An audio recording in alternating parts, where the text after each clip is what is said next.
मैं प्रज्ञा चौहान आप सबका स्वागत करती हूँ अपनी क्लास में। आपको पता है कि हिंदी क्लास है और मेरा जो एक टॉपिक छूटा हुआ था बिहारी लाल का, मैंने सोचा क्यों ना विद्यालय में उसे नहीं करा पाया तो फिर यहाँ से करा दूँ और आपकी हेल्प हो सकती है। चलो देखते हैं। आपको पता होना चाहिए स्टूडेंट्स कि बिहारी लाल का सबसे पहले हमें इनका जो जीवन परिचय वो समझ लेना चाहिए। तो बिहारी लाल का जन्म 1595 ईस्वी में हुआ था और ये ग्वालियर के पास आकर के बस गए। मतलब ये ग्वालियर में इनका जन्म हुआ था और मथुरा में आकर के बस गए जब इनकी शादी हो गई थी। तब इनका एकमात्र ग्रंथ है, यानी कि एकमात्र रचना है जिसे बिहारी सतसई के नाम से जानते हैं। इसमें लगभग 700 या 713 जो भी आपके ऑप्शन में आए वो दो हैं। 713, 700, 723 कोई सा भी हो वो सही हो जाता है। 700 के समथिंग दो है इसमें थे। इनकी मृत्यु 1663 ईस्वी में होती है, ठीक। और इनकी जो भाषा है, अब स्टूडेंट जानने वाली चीज़ यही है कि इनकी जो भाषा है वो कौन सी थी। इनकी भाषा ब्रज थी, ठीक है। कौन सी थी? ब्रज भाषा के ये कवि माने जाते हैं, ठीक। इनकी प्रमुख भाषा थी ब्रज। ये मुक्तक शैली में लिखते थे, ठीक है। इनकी शैली क्या थी? मुक्तक थी। और इनकी भाषा ब्रज थी। ये दोहा शैली का ज़्यादा प्रयोग करते थे। किसका? दोहा छंद का अधिक प्रयोग करते हैं। छंद का प्रयोग होता है तो इन्होंने सारे दोहे ही लिखे हैं, ठीक है। और जहाँ पर आपको पता है कि मतलब साधारण दोहे दिए जाते हैं, भक्ति संबंधी कोई भी बातें होती हैं तो वो किस में होती हैं? प्रसाद गुण में होती हैं। तो गुण कौन सा है? प्रसाद है, ठीक है। चलो देखते हैं फिर से क्या अर्थ होता है। तो ये बिहारी लाल के ही दोहे हैं जो थोड़े टफ तो लगते हैं, गागर में सागर भरने वाले होते हैं। एक दोहे का अर्थ अलग अलग निकलता है लेकिन हमें अपने एक ही अर्थ को समझना है। देखो क्या कह रहे हैं, मेरी भवबाधा हरो।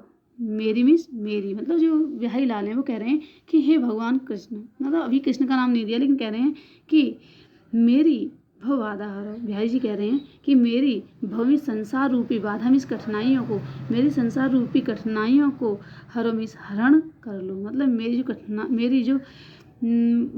जो कष्ट हैं, जो संसार में कष्ट हैं, मुझे जो कष्ट भोगने पड़ रहे हैं उनका हरण करो। मेरी कठिनाइयों का या मेरे दुखों का हरण कर लो। राधा नागर सोई।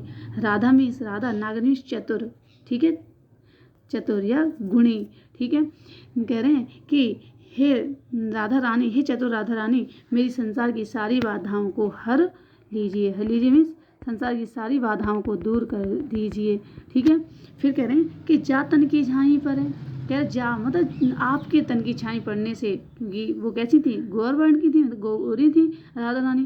तो कह रहे हैं कि जा तन की छाई पड़ने, मतलब आपके शरीर की परछाई पड़ने मात्र से ही श्याम मतलब भगवान श्री कृष्ण हरित हुए, मतलब प्रसन्न चित्त होने लगते हैं। सिर्फ अगर आपकी परछाई आप आसपास भी होती हैं तभी प्रसन्न चित्त होने लगते हैं।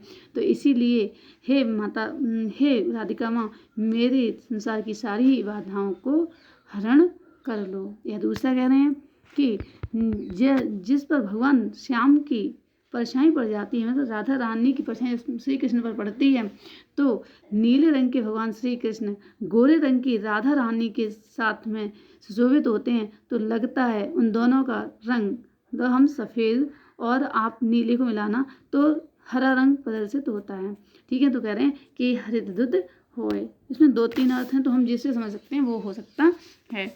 तो इसका जो आप लिखेंगे, कैसे लिखेंगे आप लिखेंगे कि बिहारी लाल कहते हैं कि हे चतुर राधा रानी, भगवान श्री कृष्ण के हृदय में बसने वाली राधा रानी, मेरी संसार की सारी ही बाधाओं को दूर कर दो, या संसार की सारी ही बाधाओं का हरण कर लो।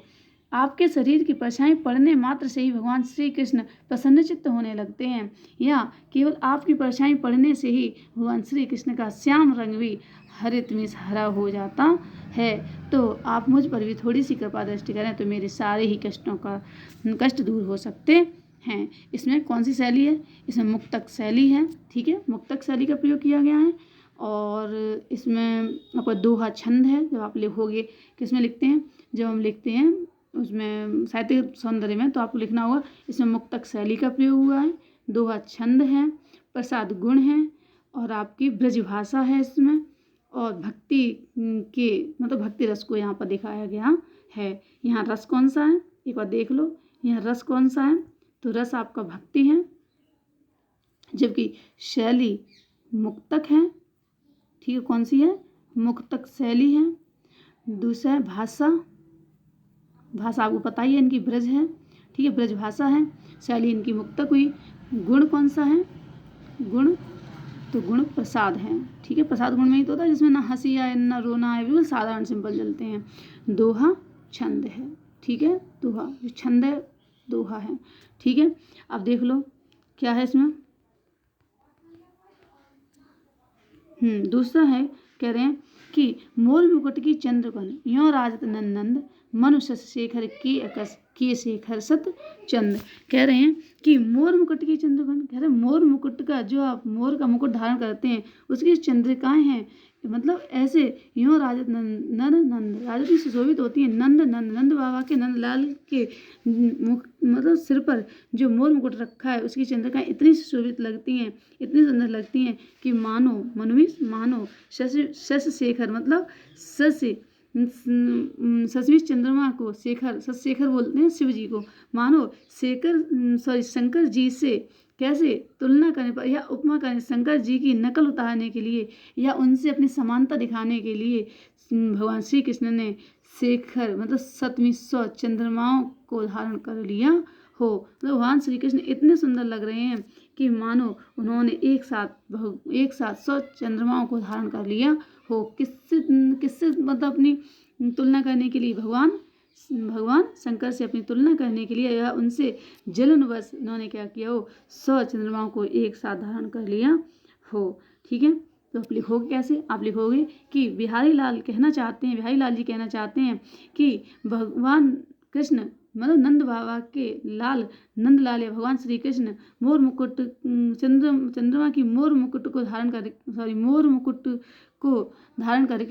और मोर मुकुट की जो चंद्रिकाएं हैं, जो मोर के पंख की चंद्रिकाएं बनी हुई हैं वो इतनी ज़्यादा सुंदर लग रही हैं कि मानो उन्होंने भगवान शंकर से अपनी तुलना करके या उनसे समानता करके एक साथ 100 चंद्रमाओं को धारण कर लिया हो।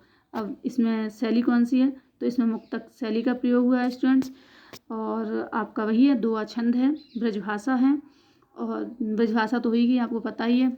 और इसमें अलंकार कौन सा है? तो इसमें उत्प्रेक्षा अलंकार का प्रयोग किया गया है, ये आपको पता ही है। उत्प्रेक्षा अलंकार में मनमाना होता है। तो प्रसाद गुण, जो गुण है वो इसमें प्रसाद है, और भाषा इसकी ब्रज है, मुक्तक शैली है, दोहा छंद है। ये देखो फ्रेंड्स, मैं इसलिए बताती हूँ कि ये 2 नंबर की आपकी काव्यगत सौंदर्य होते हैं। 2 नंबर के काव्यगत सौंदर्य आपको बहुत ज़्यादा परेशान करते हैं, इसलिए बार बार अगर आप पढ़ोगे तो आप इसमें कर सकते हो। देखो नेक्स्ट क्या है?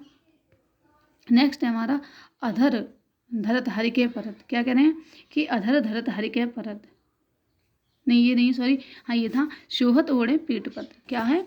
शोहत ओढ़े, शोहत में सुंदर लगते हैं, ओढ़े में ओढ़ करके, पीत में पीले, पट में वस्त्रों को, श्याम सलोने का मतलब जो नीले रंग के भगवान कृष्ण हैं उनका गात में शरीर, जो नीले रंग के भगवान श्री कृष्ण हैं वो पीले वस्त्रों को पहन के इतने सुशोभित लग रहे हैं, इतने सुंदर लग रहे हैं कि मानो नीलमणि शैलूष पर्वत पर, नीलमणि पर्वत पर प्रभात में सुबह की किरणें आकर के पर्यों में पड़ गई हों, या नीलमणि पर्वत पर सुबह के या प्रभात की किरणें या सूर्य की किरणें सुबह सुबह उस नीलमणि पर्वत पर पड़ रही हों, ऐसा लग रहा है। अब देखो इसको आप लिखेंगे कैसे? तो आप लिखेंगे कि बिहारी लाल कहना चाहते हैं कि भगवान श्री कृष्ण नीले रंग के भगवान श्री कृष्ण या सांवले रंग के भगवान श्री कृष्ण पीले वस्त्रों को ओढ़ करके ऐसे लग रहे हैं कि मानो, या इतने सुंदर लग रहे हैं मानो नीलमणि पर्वत पर सुबह की किरणें आकर के पड़ रही हों, सुबह सुबह के सूर्य की किरणें आकर के पड़ रही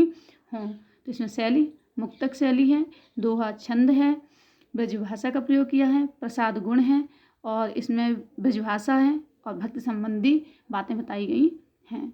नेक्स्ट है आपका कौन सा? अधर धरत हरि के परत, ठीक, कौन सा है? अधर धरत हरि के परत, ओठ दीठ पट ज्योत, हरित बांस की बांसुरी, इंद्रधनुष रंग होत। कह रहे हैं कि अधर होता है नीचे वाला होठ, ठीक है, नीचे वाले होठ को बोलते हैं अधर। अधर धरत मतलब नीचे वाले होठ पर रख लेते हैं हरिवंश भगवान श्री कृष्ण, किसको? मतलब हर भगवान श्री कृष्ण, परत मिस पड़ती है, मतलब भगवान श्री कृष्ण नीचे वाले होठ पर धारण कर लेते हैं। और क्या अभिनिविता किसे धारण कर लेते हैं? होठ डीठ मतलब, और होठ की तरफ डीठ में दृष्टि होती है, पटज्योत मतलब अपने पलकों की रोशनी से, अपनी आँखों की रोशनी से उस बांसुरी को देखते हैं जिसे उन्होंने ओठों पर रखा है। उनकी जो नज़र बांसुरी और होठ से सम्मिलित होकर के जाती है, तो कह रहे हैं कि ऐसा लगता है, ऐसा मालूम पड़ता है कि हरित बांस की बांसुरी मतलब हरे बांस की बांसुरी भी इंद्रधनुष रंग होते, ऐसा मालूम पड़ता है कि हरे बांस की बांसुरी 7 रंगों से परिपूर्ण हो गई हो। मतलब इतनी सुंदर लगती है कि उसमें स्वयं ही 7 इंद्रधनुष दिखाई मतलब 7 रंग एक साथ दिखाई देने लगते हैं, या इतनी मधुर बांसुरी बजाते हैं, ऐसा लगता है कि इंद्रधनुष ने अपने 7 रंग एक साथ में स्थापित कर दिए। तो आप लिखेंगे कैसे? आप लिखेंगे कि बिहारी दास जी कहते हैं कि जब भगवान श्री कृष्ण अपने नीचे वाले होठ पर बांसुरी को रख लेते हैं और अपने नेत्रों की दृष्टि से बांसुरी मतलब होठों को मिलाकर के बांसुरी को देखते हैं, होठों के साथ बांसुरी को देखते हैं, तो ऐसा लगता है कि वो हरे बांस की बांसुरी भी इंद्रधनुष के समान बन जाती है। मतलब इतनी सुंदर लगती है, या उससे इतनी सुंदर ध्वनि निकलती है कि ये लगता है कि इंद्रधनुष ने अपने 7 रंग एक साथ में स्थापित कर दिए हों। तो इसमें मुक्तक शैली का प्रयोग हुआ है, ठीक है, मुक्तक शैली का प्रयोग हुआ है। और कौन सा ब्रजभाषा है आपकी, प्रसाद गुण है, और दोहा छंद है, ये सब आपको पता ही, भक्ति संबंधी बातें हैं। इसके लेखक सूरदास, ये सब पता ही है आपको, तो ये भी बताना जरूरी नहीं था। अब देखो कह रहे हैं या अनुरागी चित्त की मतलब या मीन्स इस अनुरागी चित्त की मतलब जो प्रेम, अनुराग मीन्स होता है प्रेम, कह रहे इस अनुराग प्रेम रूपी मन की गति समझे नहीं कोई। कह रहे हैं कि जिस किसी को प्रेम हो जाता है भगवान की भक्ति से या किसी भी व्यक्ति से प्रेम हो जाता है तो उसके मन की गति को कोई समझ नहीं सकता है। अनुरागी मीन्स प्रेम की, प्रेम जिस किसी का मन प्रेम में लग जाता है उसके मन को कोई समझ नहीं सकता है। कह रहे हैं ज्यों ज्यों बूढ़े श्याम रंग मतलब जैसे जैसे वो प्रेम में पड़ता जाता है वैसे उज्ज्वल हुए मीन्स मतलब और ज़्यादा प्रसन्नता बढ़ती जाती है। अब इसे भगवान श्री कृष्ण के ऊपर देख लेते हैं। कह रहे हैं कि यह अनुरागी चित्त की मतलब जो भगवान कृष्ण के प्रेम में पड़ जाता है, अनुरागी मतलब भगवान श्री कृष्ण के प्रेम में जो व्यक्ति पड़ जाता है उसके मन की कोई गति को समझ नहीं सकता है या उसके मन को कोई समझ नहीं सकता है, क्योंकि जैसे जैसे कोई भगवान की भक्ति में डूबता जाता है, जो व्यक्ति भगवान की भक्ति में डूबता जाता है वैसे ही वैसे उज्जवल होने लगता। कह रहे हैं कि जो मतलब जितना भगवान की भक्ति में डूबता जाता है वो उतना ही ज़्यादा उज्जवल होता जाता है, तो उसका मन उतना ही ज़्यादा पवित्र होता जाता है। फिर कह रहे हैं कि जो लघु या मन सदन में, क्या कह रहे हैं, जो लघु या मन सदन में तो जब तक लगे हैं मन में, जब तक इस मन रूपी भवन में, मन रूपी घर में क्या लगे हैं, मैं हरे आवों की बात कह रहे, जब तक इस मन रूपी भवन में आपने क्या कर लिया है, अपना मन लगा लिया है किस चीज़ में, वो आगे बताएंगे। हरे आवे की बात कह रहे तो भगवान किस रास्ते से आए, ठीक है, विकट जटें जो लघु निपट खुटे न कपट कपाट। कह रहे हैं कि जब तक आपका मन रूपी सदन में कौन सा, जब तक आपका मन कपट मतलब जब तक आपका मन लोभ मोह आदि में लगा है तब तक भगवान श्री कृष्ण किस रास्ते से आपके हृदय में आए, क्योंकि आपके हृदय रूपी जो भवन है वो तो किन चीज़ों से, कपट, छल कपट द्वेष आदि से भरा हुआ है। तो भगवान श्री कृष्ण या भगवान किस रास्ते से आपके मन में आए, क्योंकि जो आपने मोह माया के किवाड़ अपने मन में लगा करके रख लिए हैं वो इतने विकट में इतनी मतलब मजबूती से जड़ गए हैं कि जब तक उन्हें आप निपट में से हटाएंगे नहीं, जब तक उन्हें नष्ट नहीं करेंगे तब तक आपके मन में भगवान का वास नहीं हो सकता है। तो क्या कहना चाहते हैं देख लो एक बार। कह रहे हैं कि तोलग यामन सदन में, कह रहे हैं कि अगर तो लग मतलब आपके मन में अगर कपट रूपी कपाट लगे हुए हैं तो भगवान आपके मन में नहीं आ सकते हैं, क्योंकि आपने अपने मन में कपट, छल, द्वेष, ईर्ष्या, लोभ, मोह को इस तरह से मतलब स्थापित कर लिया है कि वो इतने मजबूती से अड़ गए हैं कि भगवान हमारे मन में स्थापित नहीं हो सकते। भगवान हमारे मन में किस प्रकार आए, क्योंकि हमने क्या खुटे ना, क्योंकि वो जो कपट रूपी कपाट हैं वो खुल नहीं रहे हैं। अगर हमें अपने मन में भगवान को लाना है तो सबसे पहले हमें कपट, छल, द्वेष, लोभ, मोह को छोड़ना होगा। तो जो बिहारी लाल हैं वो कह रहे हैं कि भगवान की अगर आप चाहते हैं कि भगवान आपके मन में स्थापित हों तो आपको कपट रूपी कपाटों को खोलना होगा और प्रेम संबंधी बातों को धारण करना होगा। ठीक है, तो इसमें भी आपका दोहा छंद है, मुक्तक शैली है, प्रसाद गुण है, ब्रजभाषा है। ठीक है, सूरदास के द्वारा लिखा गया, भक्ति संबंधी बातों को बताया गया है। नेक्स्ट देख लेते हैं। नेक्स्ट कौन सा है हमारा, जगत जान्यो जिह सकल। ठीक है, ये तो बता रहे हैं कि जगत जनायो जिह सकल, जगत में संसार को, जनाया में जिसने दिखाया है, बताया है मुझे, जैसे संसार के बारे में जिसने बताया है, सकल में सारे संसार को, जिसने सारे संसार को मुझे बताया, सारे संसार के बारे में मुझे बताया है, सो हर जान्यो नाय, उसी हरि को मैं नहीं जान पाया। मतलब जिस भगवान ने पूरे संसार को मुझे दिखाया, मतलब मुझे जन्म दिया, इस संसार में एक मनुष्य का जन्म दिया, मैंने उस भगवान को ही कभी नहीं जान पाया, उस भगवान की ही कभी भक्ति नहीं कर पाई।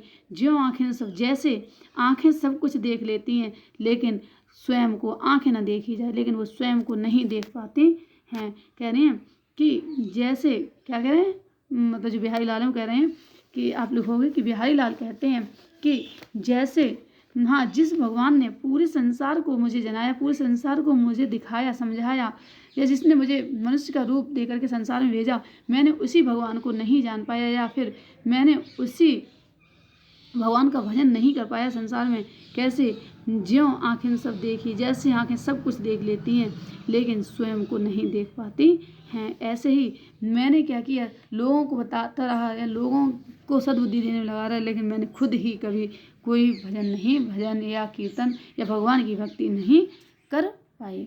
इसमें भी मुक्तक शैली है, प्रसाद गुण है, ब्रजभाषा है, दोहा छंद है और भक्ति संबंधी बातों को बताया गया है। ठीक, नेक्स्ट देख लेते हैं क्या कह रहे हैं, जप माला छापा तिलक। कह रहे हैं कि माला जपी और, हाँ, जप, ध्यान से सुनो, ये कह रहे हैं कि जप जप ताप नहीं कहते, जप माला जपते हैं, कह रहे जप माला धारण करते, माला पहन ली, छापा मीन्स जैसे श्री राधे राधे लिखे हुए कपड़े पहन लिए, या तिलक बना लिया, या गालों पर कुछ लिखा लिया, जैसे श्री राम या राधे राधे लिखवा लेते हैं, है ना, हाथ पे कुछ लगा लेते हैं, छापा और तिलक वगैरह लगा लेते हैं। लेकिन सरे नो एको काम, लेकिन कोई भी मतलब कोई भी सिद्धि नहीं आई है, कोई भी काम उनके अच्छे नहीं होते, जबकि उनके पास कोई भी सिद्धि नहीं होती है, कोई ज्ञान नहीं होता है, लेकिन फिर भी क्या करते हैं, जप करते हुए दिखाई पड़ेंगे, माला पहने दिखाई पड़ेंगे और दुनिया का छापा लगाए हुए होंगे, कपड़े पहने होंगे भगवान के नाम के और तिलक वगैरह धारण किए होंगे, लेकिन कोई भी ज्ञान उनके पास नहीं होता है। कह रहे हैं मन कांचे। ठीक है, फिर भी उन्हें क्या सिद्धि प्राप्त नहीं होती है। किन लोगों को, जो लोग माला जाप छापा आदि सब कुछ धारण करते हैं, लेकिन फिर भी उन्हें ज्ञान की प्राप्ति नहीं हो पाती है। क्यों नहीं होती है? क्योंकि मन कांच है, क्योंकि उनका मन कैसा है, उनका मन कच्चा है। क्योंकि जब मन कच्चा होगा, नाचे व्यथा, और उनके मन में जब तक मतलब उनका मन जब तक अपवित्र है या फिर उनका मन पवित्र नहीं है, तो साँचे राचे राम, मतलब कहते हैं कि तब तक आपके मन में, जब तक आपका मन कच्चा है, जब तक आपके मन में बहुत सारी व्यथाएं या फिर लोभ मोह ये घूमता रहेगा, तब तक भगवान आपके हृदय में नहीं आएंगे। भगवान किस मन में स्थापित होते हैं? भगवान साँचे राचे राम, सच्चे व्यक्ति के हृदय में ही भगवान निवास करते हैं। क्या कह रहे हैं? सच्चे मनुष्य के हृदय में भी भगवान निवास करते हैं। तो कह रहे हैं कि क्या लिखोगे? आप लिखोगे कि बिहारी लाल कहना चाहते हैं कि जप आदि और माला छापा तिलक आदि सब कुछ लगाने से कभी हमें ज्ञान की प्राप्ति नहीं होती है, और मतलब भगवान की प्राप्ति नहीं होती है, हमें सिद्धि प्राप्त नहीं होती है। हमें सिद्धि कब प्राप्त होती है? भगवान हमारे हृदय में कब आते हैं, भगवान हमें कब प्राप्त होते हैं? जब हमारा मन कैसा हो? सच्चा हो। क्योंकि जब तक मन सच्चा नहीं होता है, तब तक भगवान हमारे हृदय में नहीं आते हैं। भगवान हमेशा सच्चे व्यक्ति के हृदय में ही आते हैं। तो आप इसमें लिखोगे मुक्तक शैली है, दोहा छंद है, और भाषा आपकी ब्रज है, प्रसाद गुण है, भक्ति की बातें हैं, सूरदास के द्वारा लिखित, सूरदास नहीं, बिहारी लाल के द्वारा लिखित हैं। स्टूडेंट्स, मैं यहाँ सूरदास बोल गई हूँ, ध्यान देना। बिहारी लाल है, ये इससे पहले सूरदास के कराए थे तो वो माइंड पे चढ़ हुए थे। ये सारे ही जो दोहे हैं वो आपके बिहारी लाल के द्वारा लिखे गए हैं। किसके द्वारा लिखे गए हैं? बिहारी लाल के द्वारा लिखे गए हैं। बिहारी लाल का जन्म कब हुआ था? तो इनका जन्म आपको पता होना चाहिए, 1595 में हुआ था। कहाँ हुआ था? बसुआ गोविंदपुर में हुआ था, ग्वालियर में। ठीक है। ग्वालियर में इनका मतलब ग्वालियर के पास बस गोविंदपुर वहाँ इनका जन्म हुआ था। और ये जब इनकी शादी हुई तो ये मथुरा आकर के रहने लगे थे। 1963 में इनकी मृत्यु हो जाती है। और इनकी केवल एक प्रमुख रचना है जिसे बिहारी सतसई कहते हैं। इसमें 700 या 713 के समथिंग दोहे हैं। इन्होंने मुक्तक शैली का प्रयोग किया है। ठीक है। इनकी ब्रज भाषा रही है। इनके जो दोहे हैं उन्हें गागर में सागर के समान माना जाता है। क्या कहा जाता है? इनके जो दोहे हैं वो गागर में सागर के समान हैं। ठीक है। और इनका जो सबसे बड़ा मतलब इनकी काफ़ी विशेषता के लिए कुछ दोहा कहा जाता है वो है, सत सैया के दोहरे ज्यों नाविक के तीर, देखन में छोटे लगें घाव करें गंभीर। क्या है? सत सैया के दोहरे ज्यों नाविक के तीर, देखन में छोटे लगें घाव करें गंभीर। ठीक है। तो देखते हैं। थैंक्स। इसका जो नीति संबंधी वीडियो है मैं वो आपको नेक्स्ट क्लास में लेकर के आऊँगी। धन्यवाद स्टूडेंट्स।